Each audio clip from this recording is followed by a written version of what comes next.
Assalamualaikum warahmatullahi wabarakatuh. Oke, pada kesempatan ini kita akan membahas tentang peraturan tentang manajemen rekayasa lalu lintas ya teman-teman. Jadi materi ini dirancang untuk membantu memahami aspek hukum, terus teknis dan praktis gimana sih cara pengelolaan serta bagaimana sih rekayasa lalu lintas itu untuk meningkatkan efisiensi, keamanan, dan kenyamanan di jalan. Berikut adalah pengertian dan tujuan manajemen rekayasa lalu lintas. Setiap aturan itu pasti ada fungsinya ya teman-teman. Jadi manajemen lalu lintas sendiri adalah tentang bagaimana seseorang itu mengelola aliran kendaraan, orang di jalan ya teman-teman, apapun yang melintas di jalan itu untuk mencapai lalu lintas yang aman dan teratur. Adapun tujuan dari lalu lintas itu, manajemen lalu lintas, yang pertama meningkatkan keamanan dan kenyamanan teman-teman. Nah, jadi diharapkan dengan adanya manajemen lalu lintas ini jadi lebih aman dan nyaman. Yang kedua, mengurangi kemacetan. Nah, aturan ini dibuat untuk mengurangi kemacetan. Yang ketiga, meminimalisir dampak lingkungan dari lalu lintas kendaraan bermotor tersebut. Dan yang keempat, meningkatkan efisiensi dari pergerakan lalu lintas. Lebih cepat, itu efisiensi ya teman-teman. Dan yang terakhir adalah tujuannya adalah mendukung perekonomian dengan menjaga kelancaran distribusi barang dan jasa. Nah itu teman-teman, jadi terakhir itu adalah agar distribusinya lebih lancar. Nih penting teman-teman dalam rekayasa lalu lintas apa? Yaitu penerapan teknik dan metode untuk mengoptimalkan pergerakan lalu lintas dan mencegah kecelakaan. Jadi walaupun kencang, tapi kalau kecelakaan ya percuma teman-teman. Jadi harus lancar dan selamat, intinya seperti itu teman-teman. Adapun landasan hukum dalam peraturan terkait manajemen rekayasa lalu lintas banyak ya teman-temannya. Banyak aturannya, cuman di sini saya akan membacakan beberapa aturan saja. Nanti kalau kurang, teman-teman bisa mencari atau Bapak Ibu sekalian bisa mencari referensi lain. Yang pertama adalah Undang-Undang Nomor 22 Tahun 2009 tentang Lalu Lintas Angkutan Jalan. Dalam undang-undang ini bisa digarisbawahi bahwa fokus pada kewenangan pemerintah antara pusat dan daerah dalam mengelola lalu lintas. Yang kedua, dalam undang-undang ini juga menjelaskan masing-masing lembaga penegak hukum di lalu lintas. Jadi lembaga mana aja yang akan melaksanakan kegiatan lalu lintas tersebut. Yang berikutnya Peraturan Pemerintah Nomor 32 Tahun 2011 tentang manajemen dan rekayasa analisis dampak serta manajemen kebutuhan lalu lintas. Barangkali ada yang terbaru, silahkan ya teman-teman ditambah. Fungsinya ini adalah, intinya adalah mengatur tentang manajemen rekayasa lalu lintas di kawasan perkotaan dan antar kota. Jadi diaturlah teman-teman sedemikian rupa. Terus yang kedua, fungsi dari aturan nomor 32 tadi adalah memberikan standar lalu lintas yang harus diterapkan pada proyek infrastruktur. Berikutnya, yang ketiga, pengaturan sistem dampak lalu lintas dalam pembangunan suatu proyek. Adapun yang berikutnya adalah Peraturan Menteri Perhubungan. Yang pertama tentang, banyak aturannya teman-temannya, nanti bisa dicari di nomenklatur di aturan di Kementerian Perhubungan. Jadi tentang manajemen rekayasa lalu lintas, terus pengaturan tentang penggunaan teknologi dalam pengelolaan lalu lintas seperti Intelligent Traffic System atau ITS. Nah, itu. Yang berikutnya ada Undang-Undang 26 Tahun 2007 tentang penataan ruang. Di sini menggarisbawahi bahwasanya pengaruh penataan ruang terhadap pola lalu lintas dan kebutuhan manajemen lalu lintas. Itu ada total, berarti ada 3 ya teman-teman, ada sama aturan jadi 4. Jadi bisa nanti digali lagi kira-kira aturannya apa.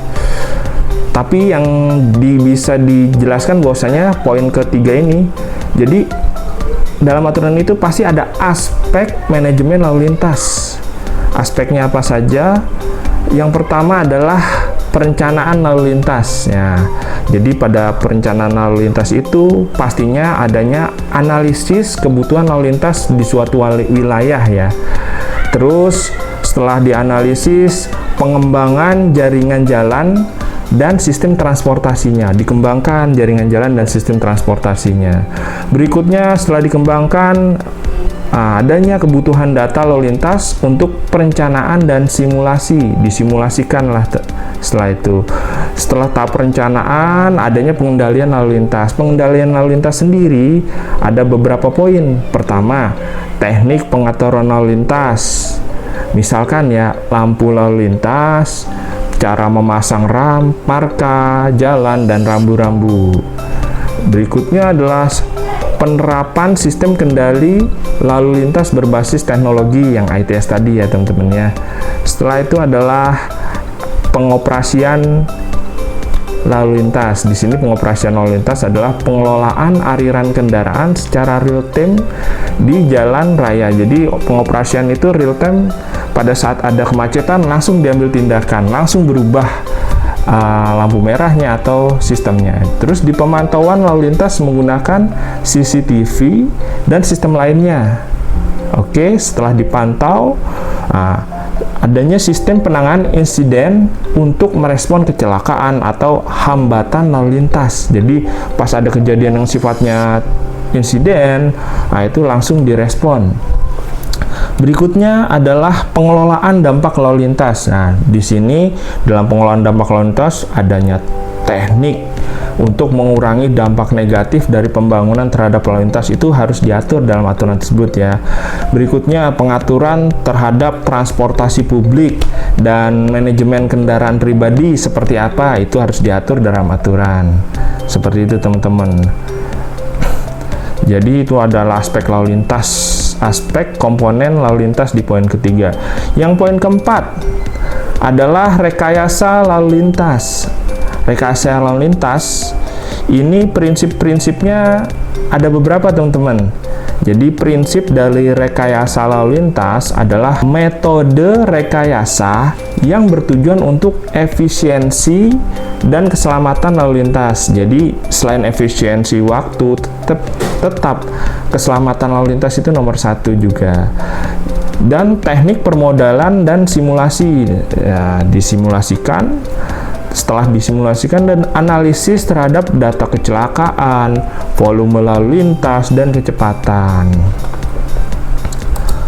Berikutnya metode rekayasa lalu lintas. Metode rekayasa lalu lintas ini mulai dari penataan ruas jalan, yaitu mengatur jalur untuk meningkatkan kapasitas dan keselamatan, diatur ya teman-teman ya.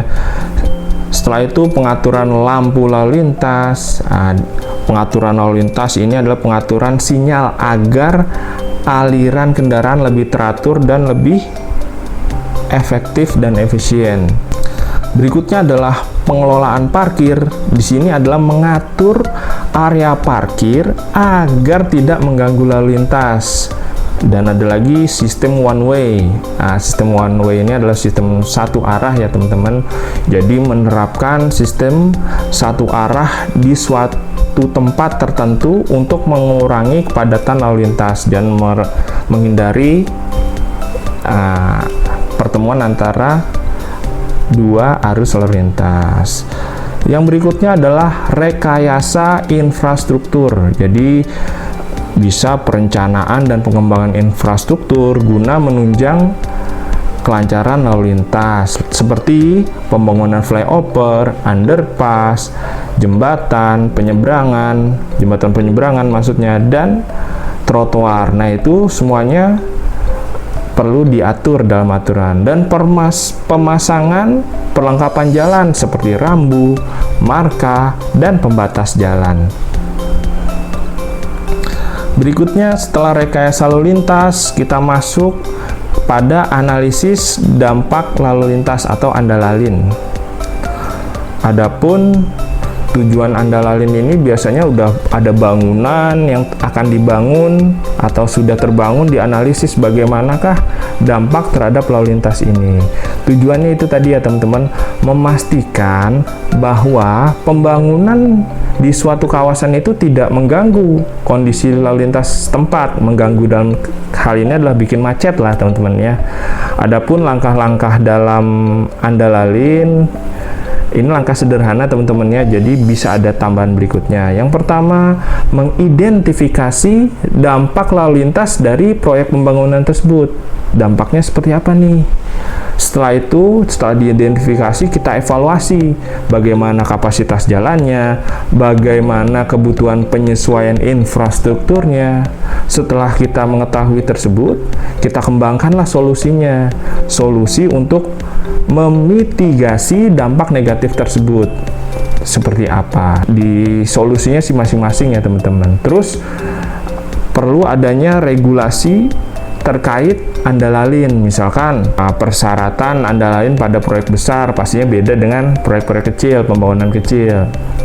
Dan dampak dari pelanggaran andalalin dan sanksinya. Jadi perlu ada andalalin nih. Kalau nggak ada andalalin, maka akan dikenakan sanksi. Itu yang perlu diatur dalam aturan dan pastinya ada dalam aturan. Nanti kita bisa cari teman-teman. Ini hanya wawasan bahwasanya lalu lintas itu perlu diatur agar lancar. Yang keenam adalah penetapan teknologi dalam manajemen rekayasa lalu lintas. Nah, ini juga diatur dalam peraturan di pemerintah. Jadi pertama, Intelligent Transport System. Jadi Intelligent Transport System ini adalah sistem transportasi pintar yang membantu pengelolaan lalu lintas secara real time ya. Tadi ya teman-teman, secara real time. Jadi pada saat detik itu juga kita bisa mengontrol lalu lintas agar supaya lancar. Contoh pengaplikasian ITS seperti monitoring lalu lintas yang berbasis sensor kan teman-teman ya. Manajemen lalu lintas yang bersifat otomatis dan informasi lalu lintas bagi pengguna jalan. Jadi setiap saat itu masyarakat tahu real time-nya seperti apa. Dan sistem elektronik road pricing atau ERP. Jadi penerapan tarif elektronik pada ruas jalan tertentu untuk mengurangi kemacetan. Oh, jalan lewat sini nih, bayar. Mungkin akan mengurangi kemacetan. Yang berikutnya, sistem informasi lalu lintas dan aplikasi peta digital. Mungkin teman-teman sering ya, Google Map, merah itu artinya macet, dan lain-lain. Jadi peran aplikasi peta digital dalam menyediakan informasi lalu lintas secara real time ini sangat diperlukan guna memperlancar perjalanan seseorang dan mengurangi kemacetan. Berikutnya 7. Peraturan keselamatan dan penegakan hukum di jalan raya. Ya. Jadi contohnya misalkan ada pengaturan zona keselamatan. Nah, zona keselamatan ini maksudnya keselamatan lalu lintas, penggunaan marka jalan, terus pembatas kecepatan dan rambu-rambu keselamatan di zona yang beresiko tinggi. Misalkan contohnya adalah kawasan sekolah ya, ZOS, zona untuk anak sekolah ya teman-teman ya. Terus adanya penegakan hukum lalu lintas. Jadi ada pelanggaran lalu lintas dan sanksi yang berdasarkan Undang-Undang Nomor 22 teman-teman. Jadi ditegakkanlah sesuai dengan aturan Undang-Undang Nomor 22 tersebut. Misalkan ada juga yang saat ini ya sistem e-tilang, dan e-tilang ini sangat berperan melalui CCTV dengan membantu penegak hukum agar lebih ada bukti atau lebih tegas di lapangan. Yang berikutnya adanya kampanye keselamatan untuk mengurangi pelanggaran. Nah, selain ditindak, kita harus memberikan wawasan tentang keselamatan jalan. Nah, itu perlu diatur dalam aturan. dan ada teman-teman, jadi dasarnya tersebut. Contoh ya teman-teman, studi kasus dan pengaplikasian pada lapangan. Studi kasus dan aplikasi di lapangan seperti apa sih? Misalkan studi kasus manajemen lalu lintas di perkotaan. Contoh-contohnya misalkan penerapan manajemen lalu lintas di kota besar, strategi untuk mengurangi kemacetan, dan hasil evaluasinya.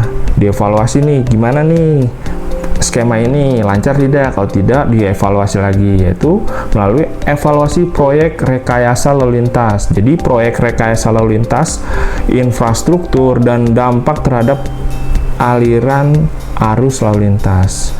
Ya pastinya adanya inovasi dalam teknologi lalu lintas. Misalkan tadi ya teman-teman, penggunaan teknologi baru seperti pengembangan kendaraan otonom yang udah ada di IKN itu teman-temannya.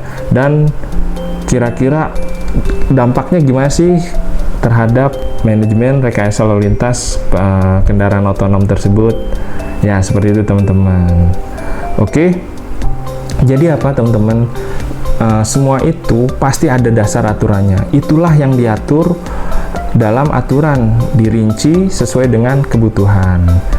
Jadi, manajemen dan rekayasa lalu lintas itu memerlukan pendekatan yang terpadu, teman-teman, yang melibatkan berbagai aspek hukum, teknologi, dan kebijakan dari pemerintah pusat, daerah, provinsi, atau kabupaten. Jadi pemahaman yang baik tentang regulasi dan penerapan teknik rekayasa sangat penting bagi pengambilan kebijaksanaan, perencanaan, dan pelaksanaan di bidang lalu lintas. Guna apa? Untuk mencapai tujuan adalah efisiensi dan keselamatan jalan. Jadi tujuan akhirnya adalah efisiensi dan keselamatan di jalan. Terima kasih teman-teman, mungkin itu yang bisa saya sampaikan. Apabila ada kesalahan tolong di komen di bawah ini. Assalamualaikum warahmatullahi wabarakatuh.